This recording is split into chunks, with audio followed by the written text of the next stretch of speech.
تو اب تو میرے بچے بچیاں، یہ نئی نسل، اسے خبر ہی کوئی نہیں ہے کہ دنیا میں آئے کیوں ہیں، جینے کا مقصد کیا ہے، جینے کی غرض کیا ہے۔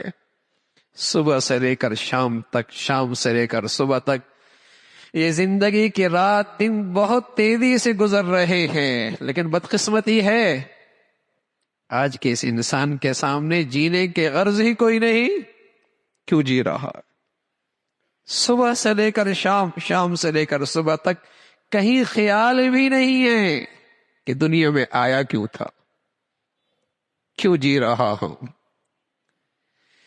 اگر اسی دنیا کی خوشحالی کا نام کامیابی ہے تو پھر قارون بہت کامیاب ہے۔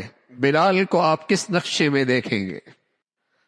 قابل رشک وہ ہے جس کے پاس کل کا ذخیرہ بہت ہے، جس کی صبح اور شام، جس کے رات اور دن یوں گزر رہے کہ آخرت کا ذخیرہ بہت اکٹھا کر رہا، یہ قابل رشک ہے، چاہے کوٹھی میں رہے، چاہے جھونپڑی میں رہے، چاہے زرق برق لباس پہنے، چاہے پیوند شدہ لباس ہو، چاہے اس کے گھر میں خوشحالی ہو، چاہے اس کے دسترخوان پہ فاقے ہو، لیکن اگر ذخیرہ آخرت اکٹھا کر رہا ہے، قابل رشک ہے، قابل رشک ہے۔ چاہے وہ عبد الرحمن بن عوف ہے، جس کی خوشحالی کیسی کہ اتنی لمبی اس کے سواریوں کی، اونٹوں کی قطار لگتی کہ حد نظر تک سامان تجارت آ رہا ہوتا۔ اور چاہے بلال ہے جن کے گھر میں فاقے فاقے ہیں، لیکن اللہ کیا کہہ رہا؟ رضی اللہ عنہم ورضوا عنہ، وہ عبد الرحمن جیسے خوشحال سے بھی راضی ہیں، بلال جیسے فقیر سے بھی راضی ہیں،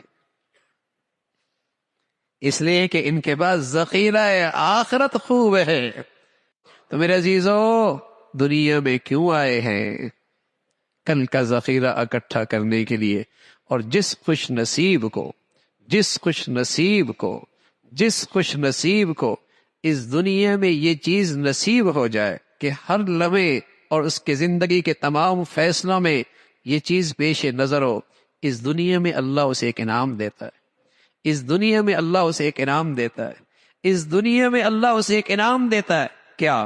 رسول اللہ صلی اللہ علیہ وسلم نے فرمایا، من جعل ہمہ ہم الآخرہ کفاہ اللہ ہم دنیاہ، جو آخرت کو اپنا غم اور فکر بنا لے، اللہ اسے دنیا کے سارے غموں فکروں سے نجات نصیب فرما دیتا ہے۔ ارے بھائی، یہ دنیا کی جنت ہے، ارے میرے عزیزو، یہ دنیا کی پھر جنت ہے، جسے یہ نصیب ہو جائے اس کی پھر دنیاوی جنت ہے۔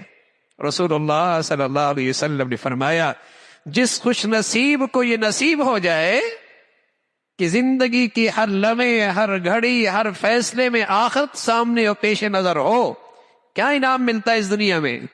اس دنیا میں کیا انعام ملتا ہے؟ من جعل ہمہ ہم الآخرہ کفاہ اللہ ہم دنیاہ، اللہ اسے دنیا کے غموں فکروں سے نجات نصیب فرما دیتے۔ حکیم الامہ تھانوی رحمۃ اللہ علیہ ایک بات فرمایا کرتے تھے، فرمایا کسی کو اپنا حسن، کسی کو اپنی بیماری، کسی کو اپنا فقر، کسی کو دنیا کی اور پریشانی کھائی جا رہی ہے اور اسے غم کھایا جا رہا ہے، یقین کر لے اسے کل کی غم کی ہوا بھی نہیں لگی، کل کی غم کی اسے ہوا بھی نہیں لگی، اس لیے کہ ایسا نہیں ہو سکتا دنیا کا غم اور دنیا کا غم دونوں اکٹھے ہو جائیں، ہو نہیں سکتا۔ اللہ کے رسول نے بتایا ہے یہ انعام صاحب ایمان کو ملتا ہے اس دنیا میں اگر اس کا کل کا غم اور کل کی فکر صحت مند ہو جائے۔ اللہ رب العزت بھائی ہم سب کو بھی جینے کی غرض، جینے کا مقصد اور اس کا دھیان نصیب فرما دے۔ آخر دعوانا ان الحمد للہ رب العالمین۔